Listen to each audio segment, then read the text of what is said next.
तो नमस्कार, रफ्तार मीडिया देखना शुरू कर चुके हैं आप। आपके साथ मैं हूं राहुल कुमार। शुरुआत बड़ी खबरों की छत्तीसगढ़ से करेंगे। तो छत्तीसगढ़ में इन दिनों हेट स्पीच का एक रोग सा चल चुका है जो तमाम पॉलिटिकल पार्टीज को कहीं ना कहीं इन्फ्लुएंस कर रहा है। बिरनपुर के मामले में सोशल मीडिया पर भड़काऊ पोस्ट डालने से कांग्रेस बीजेपी में तनातनी हो रही है। भड़काऊ पोस्ट डालने पर बीजेपी के 8 नेताओं को नोटिस जारी किया गया था, जिसका जवाब 17 अप्रैल तक मांगा गया था। अब आज उसी नियत तिथि को बीजेपी के नेता और कार्यकर्ता सैकड़ों की संख्या में सिविल लाइन थाना पहुंचते हैं, नोटिस का जवाब देते हैं। इसके साथ ही साथ सिविल लाइन थाने के बाहर बीजेपी के सैकड़ों कार्यकर्ताओं ने राज्य सरकार के खिलाफ विरोध प्रदर्शन कर नारेबाजी की है। कांग्रेस का आरोप है कि बीजेपी ने भड़काऊ पोस्ट से राज्य की फिजा, माहौल को खराब करने की कोशिश की है। इन पर सख्त कार्रवाई होनी चाहिए। वहीं दूसरी ओर बीजेपी नेता का कहना है कि कांग्रेस के राज में खुलेआम थप्पड़ मारने पर कोई एक्शन नहीं लिया जाता और हमने सामाजिक दृष्टि से पोस्ट डाले थे, ना कि किसी सांप्रदायिक दृष्टि से। सरकार शक्ति का गलत उपयोग कर रही है।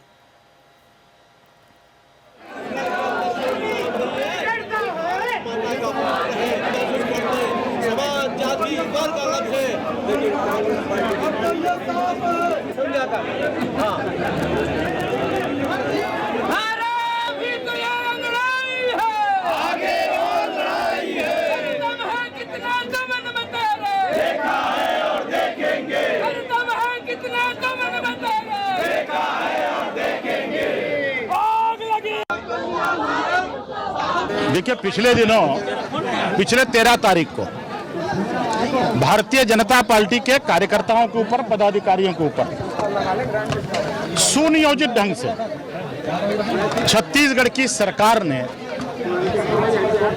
उनके ऊपर झूठे और फर्जी मुकदमे लादे और उनको नोटिस सर्व कर दिया और एक नया शब्द इन्होंने निजात किया, हेड स्पीच। हम तो प्रशासन से पहले पूछना चाहते हैं हेड स्पीच है क्या, उसकी पूरी व्याख्या करके छत्तीसगढ़ की जनता जानना चाहती है।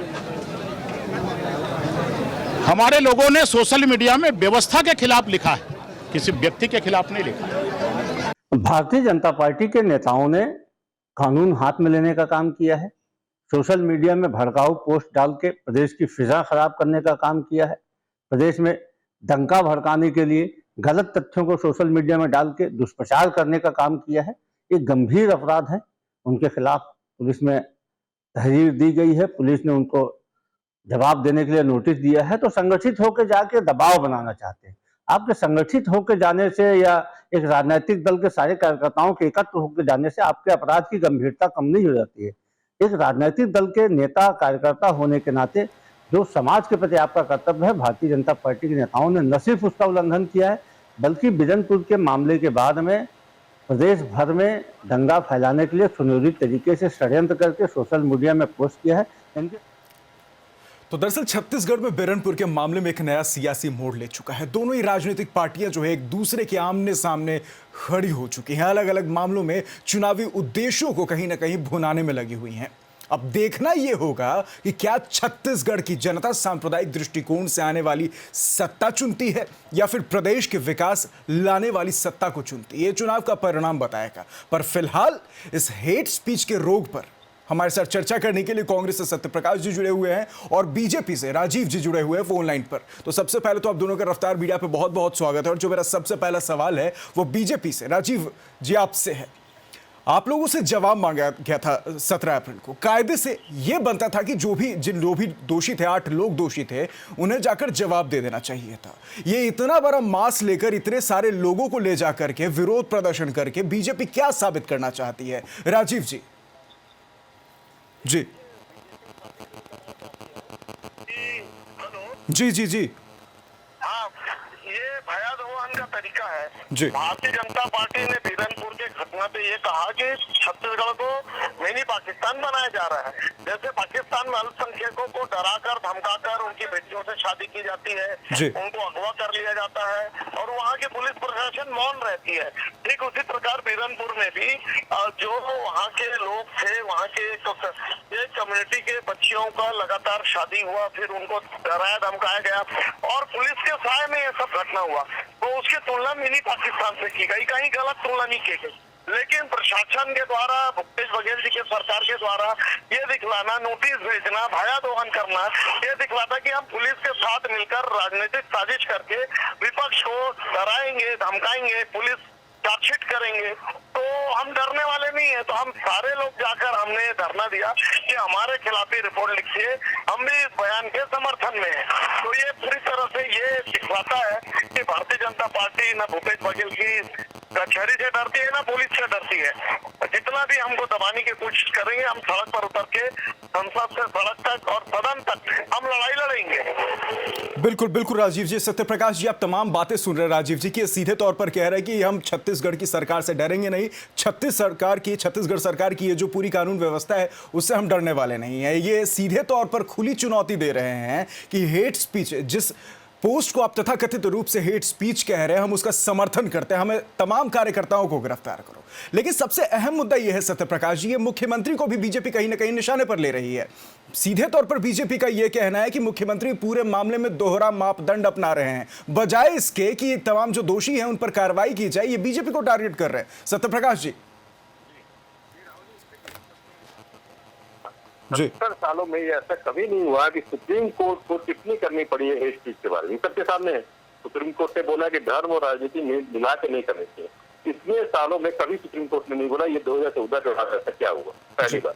दूसरी देखिए, तथ्यों के आधार पे अगर आप कोई भी आरोप लगाते हैं या आप FIR भी दर्ज करते हैं, शिकायत दर्ज करते हैं, तो वो आप कैसे बोल सकते गलत है। देखिए, हमारी कांग्रेस पार्टी ने जो भी आरोप लगाए हैं, जो भी शिकायत दर्ज किए, वो तथ्यों पे आधार है। उसमें तो तारीख वाइज सोशल मीडिया के ट्विटर हैंडल भी हमने मेंशन किए, बीजेपी पे हो चाहे उनके नेताओं पे हो, तारीख वाइज हमने दिया है। इनके प्रवक्ता कहाँ पे कब इन्होंने लव जिहाद को लेकर उल्टे सीधे बयान दिए, वो भी दिया है। तो बीरनपुर की घटना वो कहते हैं उल्टा सीधा किया है, पाकिस्तान से जोड़ा है, तालिबान से जोड़ा है, ये तो गलत है ना। छत्तीसगढ़ को आप पाकिस्तान तालिबान बोलोगे, ये क्या सही है? किस हिसाब से सही है?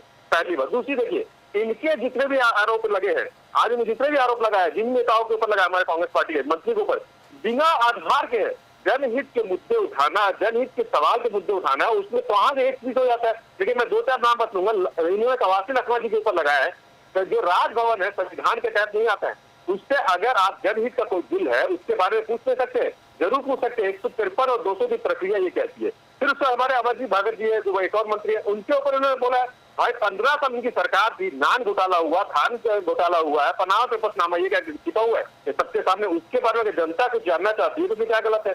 फिर आप हमारे धनंजय सिंह ठाकुर प्रवक्ता, उनके ऊपर बोला, उन्होंने सिर्फ अडानी का मामला उठाया कि 20,000 करोड़ किसके है, जनहित का मामला है। भाई आप जनहित का पैसा डूब रहा है तो सवाल उठा रहे हैं। फिर आप आइए, जयवर्धन बिस्तर जी हमारे IT के चेयरमैन है, उन्होंने बोला कि छत्तीसगढ़ से रेलवे के 15 से 20,000 करोड़ कमाती है, उसके बावजूद भी यहाँ की जो यात्री है उनको सेवाएं नहीं मिल रही, बार बार रेलवे बाधित कर रही है, रेलवे रोक रही है। तो ये सब जनहित के मुद्दे हैं।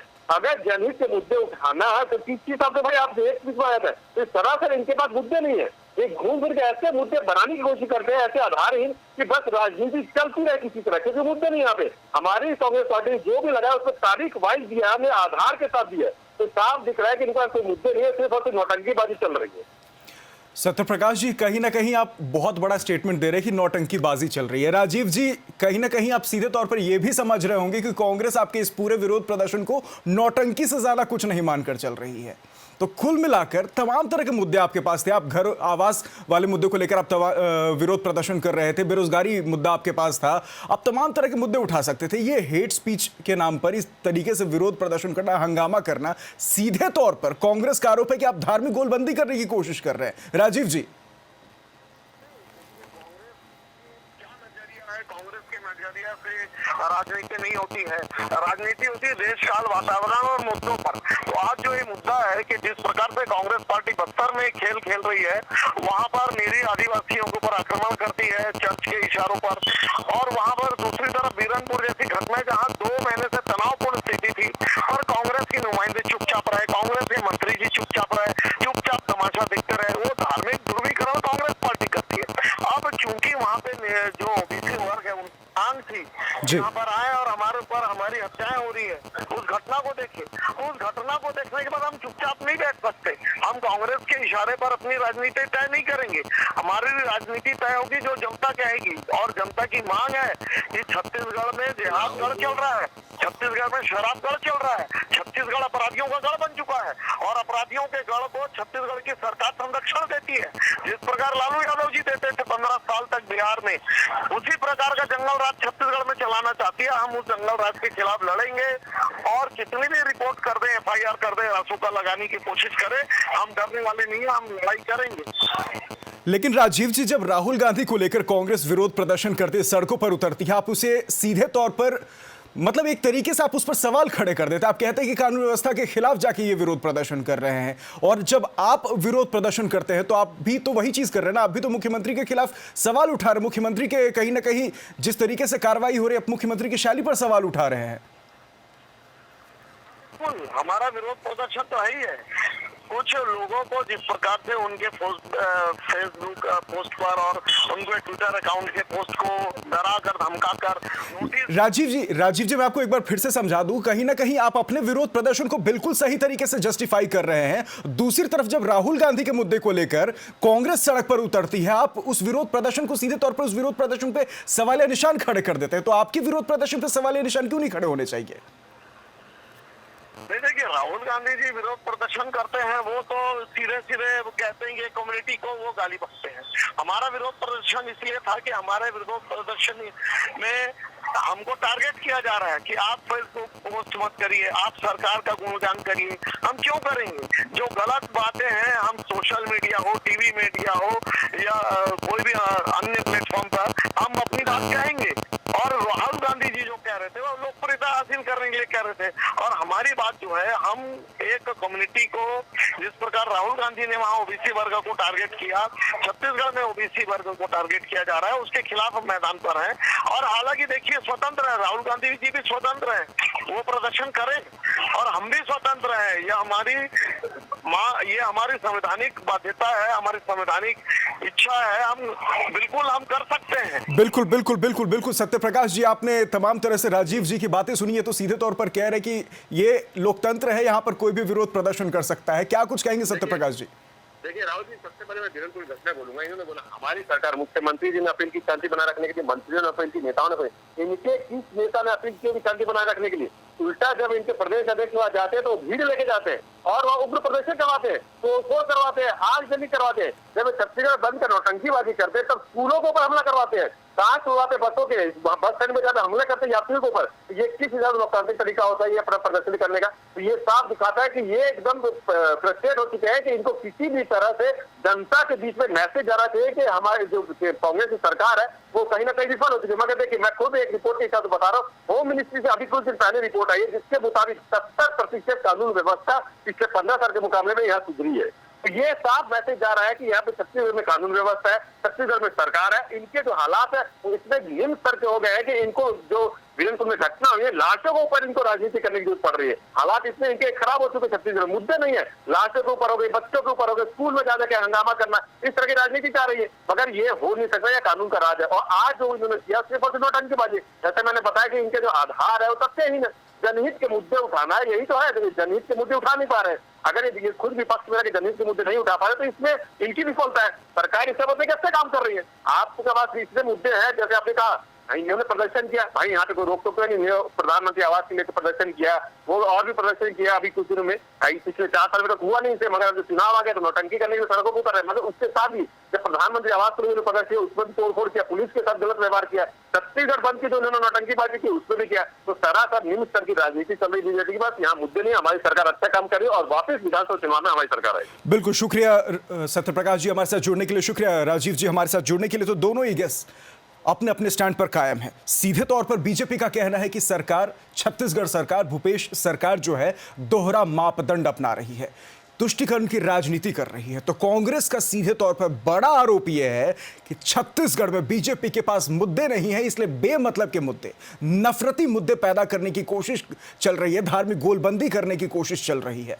तमाम तरह के बयानबाजी आ रहे हैं, लेकिन सबसे बड़ा सवाल यह है कि ये हेट स्पीच का रोग जो है, इन नफरती भाषा का इस्तेमाल करने का ये जो रोग है, धार्मिक तौर पर कहीं ना कहीं टारगेट करने वाला ये जो पूरा रोग है, इसका सोल्यूशन क्या होगा, इस रोग का इलाज क्या होगा? जरूरत है कि तमाम जो राजनीतिक दल हैं वो बयानबाजी करने से पहले, किसी भी तरीके का स्टेटमेंट देने से पहले एक बार सोचे, समझे और विचार करें कि जब आप सत्ता में आएंगे तब उस कम्युनिटी को, उन तमाम लोगों को कैसे कन्विंस करेंगे आप अपने पॉलिसीज को लेकर। फिलहाल वक्त हो चुका है एक छोटे से ब्रेक का। ब्रेक के उस पार खबरों का सिलसिला जारी रहेगा।